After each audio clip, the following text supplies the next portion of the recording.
सरस्वती परिषद दशमधस्तान् चैतन्यमठाचार्य प्रकाशे गोवर्धन गान्धर्विका कायबुह श्रीकुसुम नाम नयनमणि सहचरी स्निग्ध ब्रजराम त्रिनादपि श्लोकमूर्ति वर्णे सुधिजान् वन्दी नाम प्रेमानन्दी गुरु श्री समान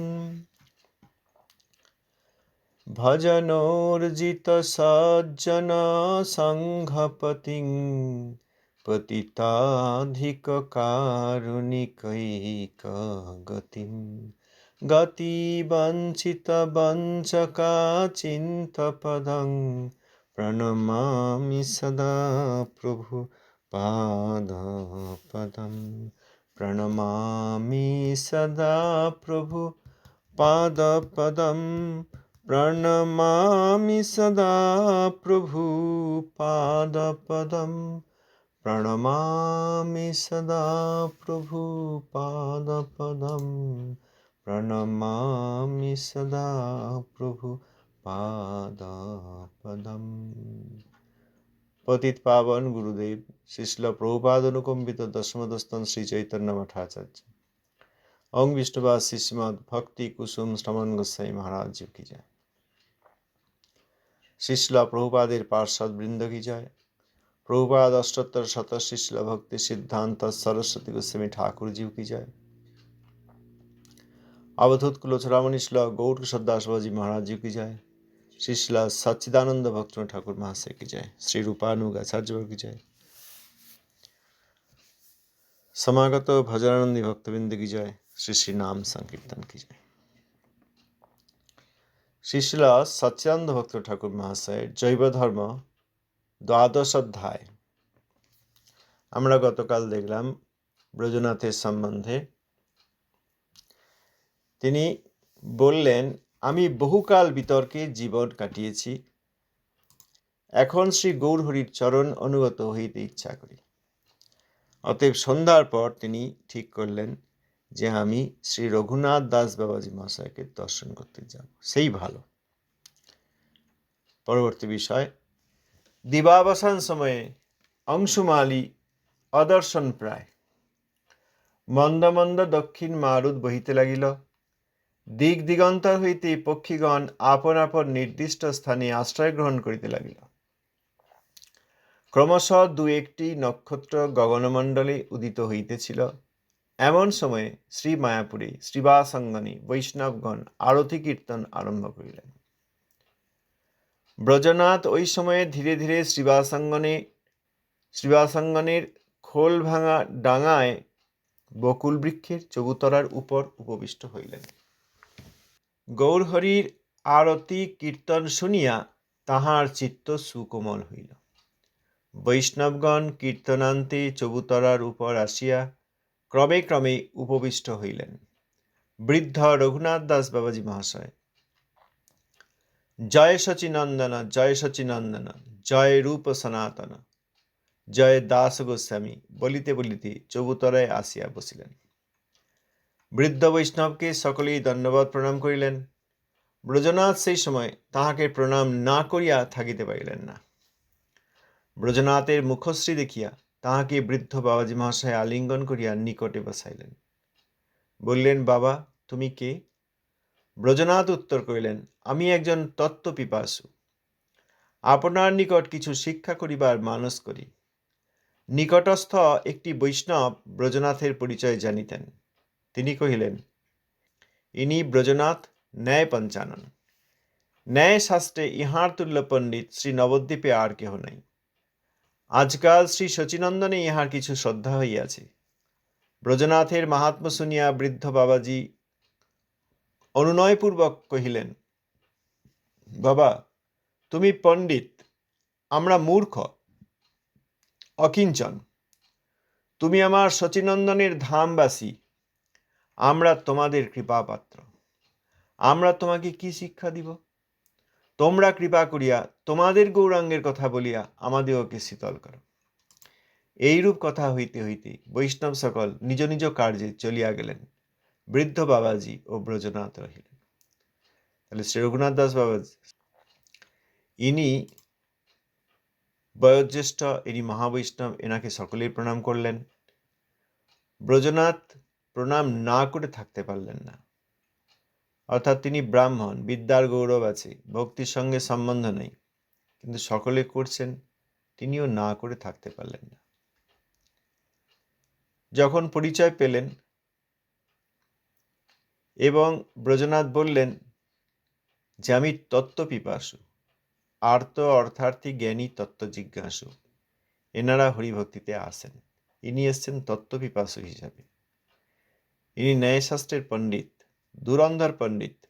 অনেক বড় বড় পণ্ডিতকে ন্যায়ের ফাঁকি জিজ্ঞেস করলে তারা ব্যতিব্যস্ত হয়ে চলে যান।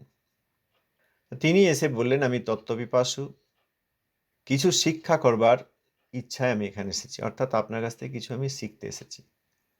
বৃদ্ধ শ্রী রঘুনাথ দাস বাবাজি তিনি মহাবৈষ্ণব, অতএব তিনি অনুনয় করলেন। এইটি বৈষ্ণবের চরিত্র গুণ।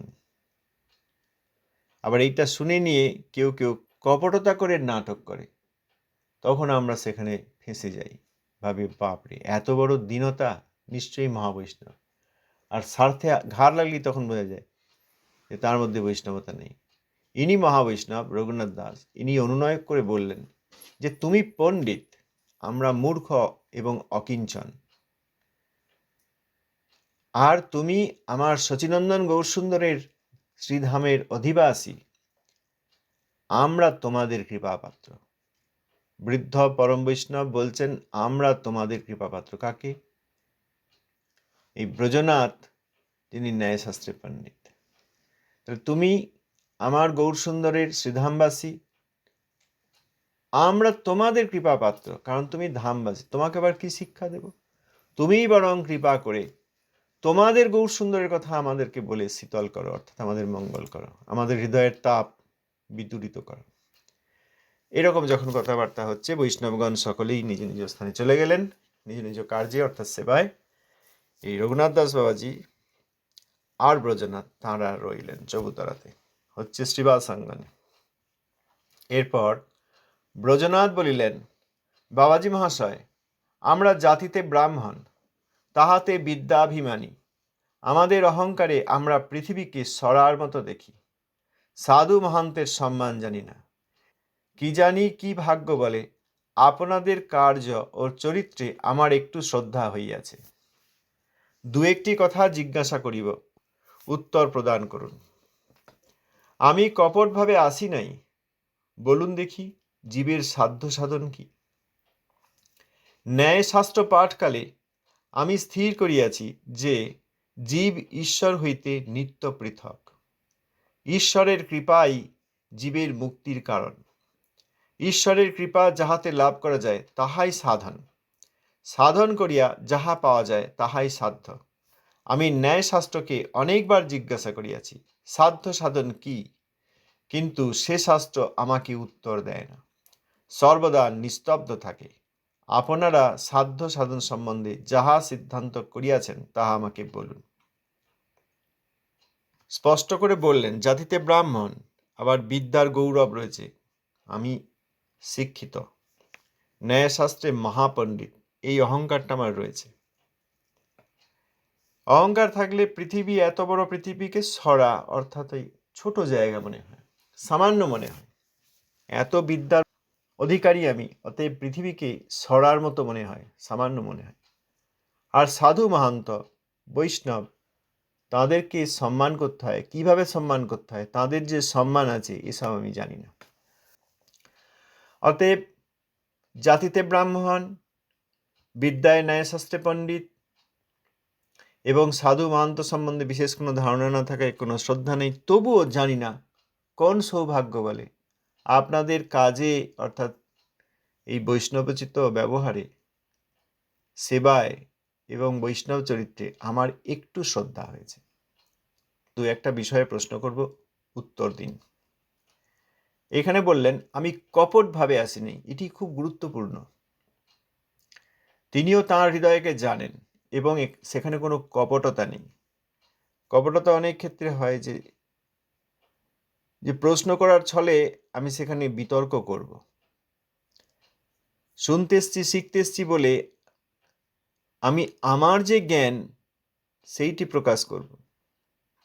শ্রদ্ধা করতে এসছি দেখিয়ে আরও অনেকের কাছে শ্রদ্ধা পাবো, এরকম বিভিন্ন প্রকার কপটতা থাকে আমার। অর্থাৎ তিনি এখানে বললেন কপটভাবে আসেনি, অর্থাৎ অন্য কোনো উদ্দেশ্য নেই, যা মুখে বললেন সেটিই তার হৃদয়ে রয়েছে, যে আমি দু একটা কথা জিজ্ঞাসা করব, জানতে চাই। তারপর প্রশ্ন করলেন জীবের সাধ্য সাধন কি। সাধ্য অর্থাৎ জীবের লক্ষ্য কি, সাধন অর্থাৎ সেই লক্ষ্য পাওয়ার উপায় কি। সাধ্য আর সাধন। তিনি যখন ন্যায়শাস্ত্র পড়েছেন তখন ন্যায়শাস্ত্রের কিছু সিদ্ধান্ত অনুসারে তিনি বুঝতে পেরেছেন যে জীব ঈশ্বর থেকে নিত্য পৃথক। এইসব বিভিন্ন আলোচনায় আমরা দেখেছি ন্যায়শাস্ত্রে তারা মুক্তির কথা পাচ্ছেন না। অদ্বৈত ধারণা না হলে মুক্তি হয় না, এইটা জগতের লোকের ধারণা। ব্রহ্মের সঙ্গে বিলীন হতে পারলে মুক্ত হবে জীব, এই তাদের ধারণা। কিন্তু জীব যে অনুব্রহ্ম আর বৃহৎ ব্রহ্ম যে ভগবত অঙ্গকান্তি, এই ধারণা তাদের নেই। অঙ্গকান্তি ব্রহ্মের সঙ্গে বিলীন হওয়ার ইচ্ছা, এইটিকে শুদ্ধ ভক্তিতে একদম সম্মান করা হয়নি। সেই জন্য খুব সহজেই বোঝা যায় কে ব্রহ্মবাদী এবং বেশিরভাগ কারা মায়াবাদী। যেখানে মায়াবাদ সেখানে ভগবানের সেবা নাই। এর আগে আমরা যে পড়লাম হরিহর ভট্টাচার্য, তিনি পঞ্চপাশকের মধ্যে আছে বৈষ্ণব মন্ত্রের দীক্ষা পুরুষানুক্রমে, কিন্তু ওই পঞ্চপাশক তিনি ভগবান বিষ্ণুকে পূজা করলেও তাকে দেবতার একজন এবং চরমে সবই ব্রহ্ম, এই ধারণা।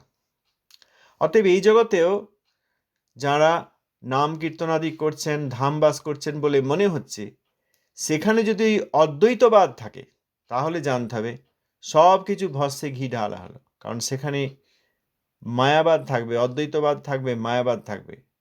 মায়াবাদী শ্রবণ কীর্তন, মায়াবাদীর শাস্ত্র পঠন, এইগুলি ভগবানের অঙ্গে বজ্রাঘাতের মতো লাগে। সুতরাং যেখানে মায়াবাদ বা যেখানে ব্রহ্মবাদ, সেখানে শুদ্ধ ভক্তি নেই।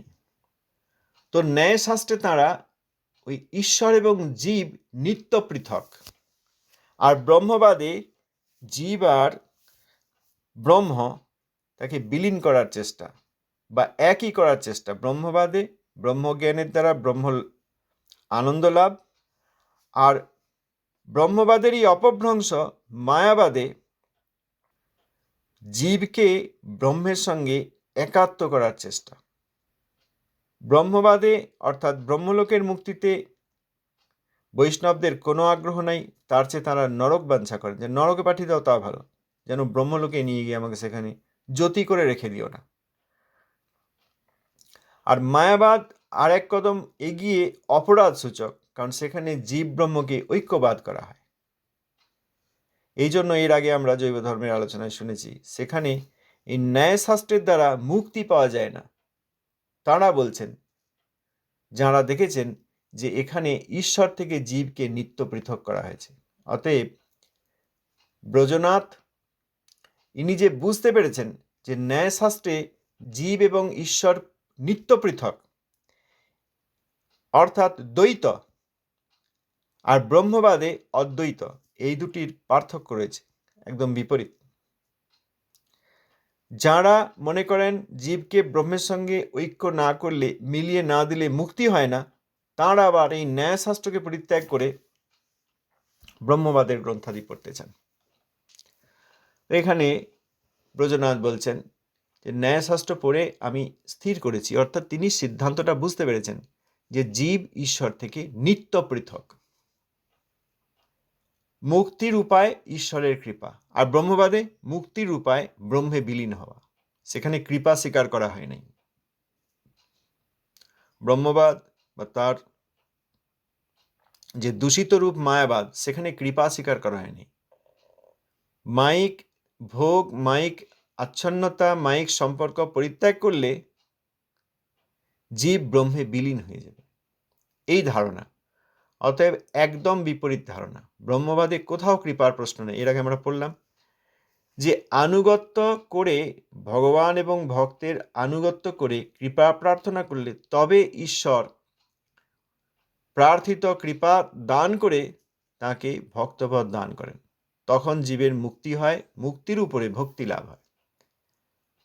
ন্যায়শাস্ত্রেও সে কথা বলা হয়েছে, ঈশ্বর জীব থেকে পৃথক, জীব ঈশ্বর থেকে নিত্য পৃথক এবং ঈশ্বরের করুণাতেই মুক্তি হয়। ঈশ্বরের কৃপা যে কাজ করলে হয় সেটি হচ্ছে সাধন, আর সাধন করে যা পাওয়া যায় সেটি হচ্ছে সাধ্য অর্থাৎ লক্ষ্য। কিন্তু এই সাধ্য আর সাধন কি, এই কথা ন্যায়শাস্ত্র বলছেন না, সেখানে একদম চুপ। অর্থাৎ সাধ্য সাধন বলেছেন, ঈশ্বর জীব নিত্য পৃথক, নিত্য ভেদ রয়েছে এটা একথা বলেছেন, ঈশ্বর কৃপার দ্বারা মুক্তি পাওয়া যায় একথা বলেছেন, সাধনের সংজ্ঞা দিয়েছেন, সাধ্যের সংজ্ঞা দিয়েছেন, কিন্তু সেটি কি? ঈশ্বরের কৃপা যাতে লাভ করা যায় সেটি সাধন, আর সাধন করে যা পাওয়া যায় সেটি সাধ্য, অর্থাৎ এই সংজ্ঞাটা দিয়েছেন, প্রথম সংজ্ঞাটি দিয়েছেন। কিন্তু সেই সাধ্য সাধন কি, এই কথা কিন্তু ন্যায়শাস্ত্র বলছেন। এই জন্য বলছেন যে অনেকবার জিজ্ঞাসা করিয়াছি সাধ্য সাধন কি, কিন্তু সে শাস্ত্র আমাকে উত্তর দেয় না। অর্থাৎ আমি অনেক অনুসন্ধান করেছি ন্যায়শাস্ত্রের মধ্যে, কিন্তু এই উত্তর সেই শাস্ত্রে নেই, সর্বদা নিস্তব্ধ থাকে, অর্থাৎ সাধ্য সাধন নিয়ে বলে না। আপনারা, অর্থাৎ এই পরম বৈষ্ণব শ্রী রঘুনাথ দাস বাবাজি, আপনারা সাধ্য সাধন সম্বন্ধে যা সিদ্ধান্ত করেছেন সেইটি আমাকে বলুন। নিষ্কপটভাবে এই কথা বললেন। তারপর শ্রী ভক্তন ঠাকুর মহাশয় লিখছেন, শ্রী রঘুনাথ দাস বাবাজি মহানুভব, তিনি বহুদিন শ্রী রাধাকুণ্ডে অবস্থিত হইয়া শ্রী দাস গোস্বামীর চরণের আশ্রয় লইয়াছিলেন। মহাপ্রভুর প্রকট লীলার ঠিক পরবর্তীকালেই হয়েছে, তো ওই জন্য রঘুনাথ দাস গোস্বামী পাদের চরণাশ্রয় নিয়েছিলেন শ্রী রঘুনাথ দাস বাবাজি মহারাজ রাধাকুণ্ডে। প্রতিদিন অপরাহ্নে শ্রী দাস গোস্বামীর মুখী গৌরলীলা শ্রবণ করিতেন। শ্রী রঘুনাথ দাস বাবাজি ও শ্রী কৃষ্ণদাস কবিরাজ মহাশয় ইহারা অনেক সময় পরস্পর তত্ত্বালোচনা করিয়া যখন যে সন্দেহ উদিত হইত তাহা শ্রী দাস গোস্বামীকে জিজ্ঞাসা করিয়া মিটাইয়া লইতেন। এ সময়ে শ্রী গৌরমণ্ডলে শ্রী রঘুনাথ দাস বাবাজি প্রধান পণ্ডিত বাবাজি ছিলেন। শ্রী গৌদ্রুমের প্রেমদাস পরমহংস বাবাজি মহাশয়ের সহিত ইহার অনেক প্রেমালাপ হইত। আমরা প্রথম যে পড়েছিলাম শ্রী গৌদ্রুমের প্রেমদাস পরমহংস বাবাজি মহারাজ, গৌদ্রুমের মাধবী মালতী মণ্ডপে শ্রী প্রদ্যুম্ন ব্রহ্মচারীর শিষ্য যিনি, তাঁর সঙ্গে এই রঘুনাথ দাস বাবাজির অনেক প্রেমালাপ হয়। শ্রী ব্রজনাথের প্রশ্ন শুনিয়া তিনি পরমাহ্লাদে বলিতে লাগিলেন, ন্যায় পঞ্চানন মহাশয়, ন্যায়শাস্ত্র পড়িয়া যিনি সাধ্য সাধন বিষয়ে জিজ্ঞাসা করেন তিনিই জগতে ধন্য। কেননা ন্যায়শাস্ত্রের প্রধান উদ্দেশ্য এই যে বিচার করিয়া ন্যায্য বিষয়ে সংগ্রহ করা। ন্যায়শাস্ত্র পড়িয়া যাহারা কেবল বিতর্ক পর্যন্ত ফল লাভ করিয়াছেন তাহাদের ন্যায় পাঠের অন্যায় ফল হইয়াছে বলিতে হইবে। অর্থাৎ ন্যায়শাস্ত্র পড়লে দুটি ফল হয়, একটা হচ্ছে বিতর্ক, ন্যায়শাস্ত্রের অন্যায় ফল হচ্ছে বিতর্ক। আর যাঁদের এই সাধ্য সাধন সম্বন্ধে প্রশ্ন আছে তাঁরা প্রকৃত ফল পেয়েছেন। তাহাদের শ্রম পণ্ডাশ্রম, যাদের ন্যায় পাঠের ফলে অর্থাৎ ন্যায়শাস্ত্র পড়ার ফলে অন্যায় ফল হয়েছে, ওই বিতর্ক লাভ, তাহাদের পণ্ডশ্রম, তাহাদের শ্রম পণ্ডশ্রম, তাহাদের জীবন বৃথা। এখানে তো তাই হচ্ছে, যত বিতর্ক আর বিদ্বেষ আর ভেদ বুদ্ধি, প্রভুপাদে ভেদ বুদ্ধি, গুরুবর্গে ভেদ বুদ্ধি, প্রভুপাদের শিষ্যগণের মধ্যে ভেদ বুদ্ধি, শ্রী মায়াপুরকে ভেদ বুদ্ধি, শ্রী যোগপীঠ শ্রী মন্দিরকে ভেদ বুদ্ধি, প্রভুপাদের শিক্ষাকে ভেদ বুদ্ধি। অর্থাৎ we do not belong to this, আমরা এর অধীন নই, রেখেছি বাইরে পরম্পরার মতো, অধীন নই। তা না হলে প্রভুপাদের সিদ্ধান্তের বিরোধ করেন কেন, প্রভুপাদের নির্দেশের বিরোধ করেন কেন? তাতে পণ্ডশ্রম হচ্ছে, ওই জন্য হৃদয়ে শান্তি নেই।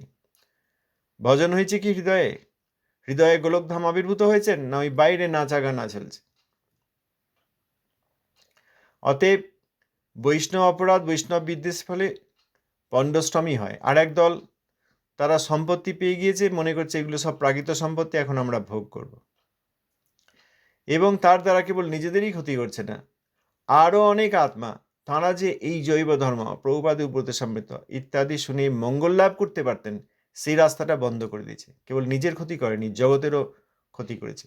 যে জগতের জীবের মঙ্গলের জন্য প্রভুপাদ শ্রী গৌড়ীয় মঠ প্রতিষ্ঠা করলেন, সেই গৌড়ীয় মঠকে বেদখল করে নিয়ে সেগুলিকে প্রাকৃত সম্পদের মতো ভোগ করার চেষ্টা আর জগৎ বঞ্চনা, যেখানে জগতের মঙ্গল করা উদ্দেশ্য সেখানে জগৎ বঞ্চনা করছেন। অতএব শ্রম পণ্ডশ্রম, তাদের হৃদয়ে কখনো শান্তি নেই।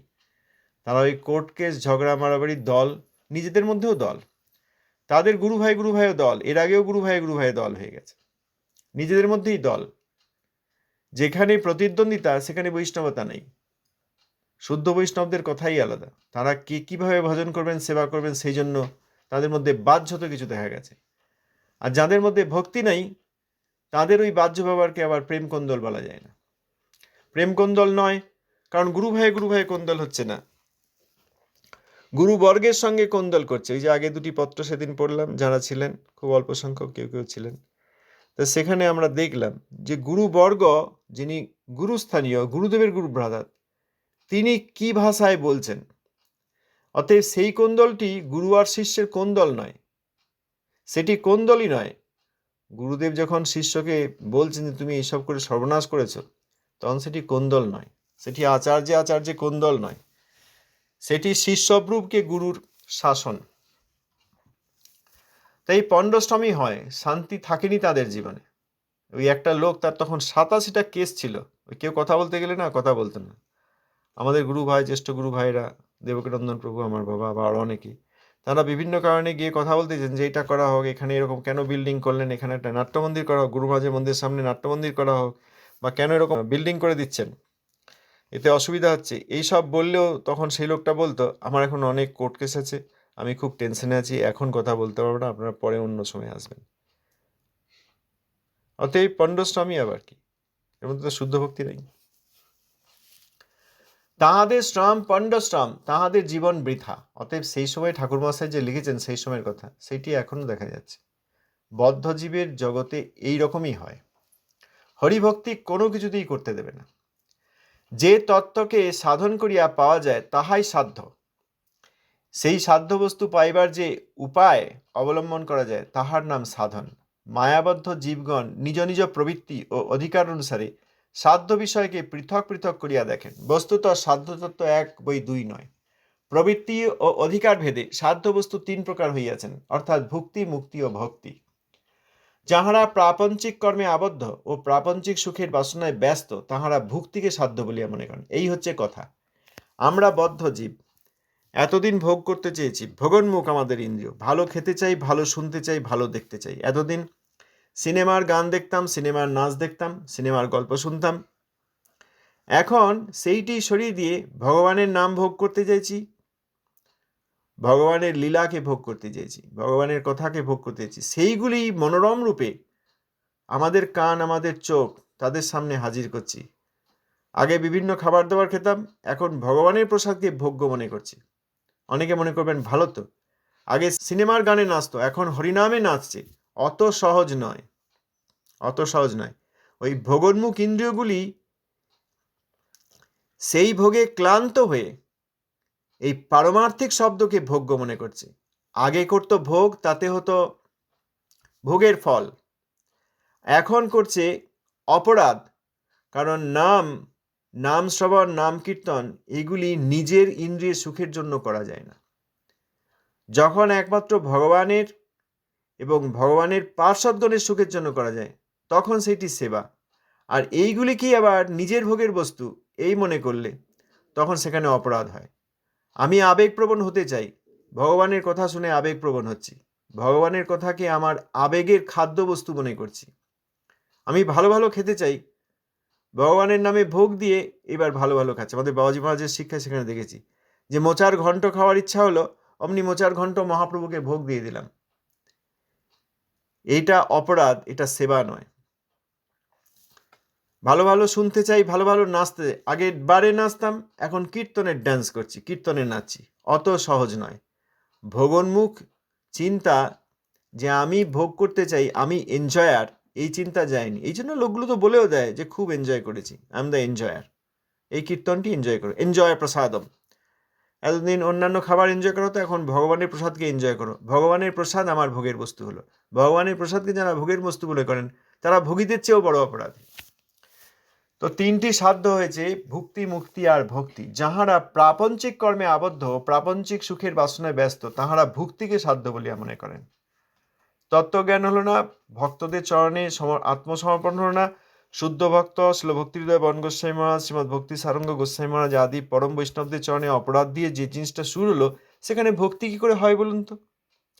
সেখানে ভুক্তি অর্থাৎ ভোগ, সেইটারই রূপান্তর নামান্তর করে এখন কৃষ্ণ কনসাসনেস চলছে।